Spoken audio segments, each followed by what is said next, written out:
Hi, my name is Julian Maurice, and I've just been on Karen's 1 day course going through her clarity cards. And so you've asked me what did I get from today.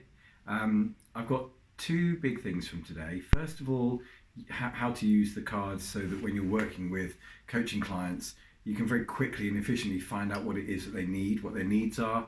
And actually, I also needed a bit of a refresher for myself to just be around people who are in coaching and really to just do some self-coaching techniques and just to working with people who are in the industry. So I got a lot from that as well.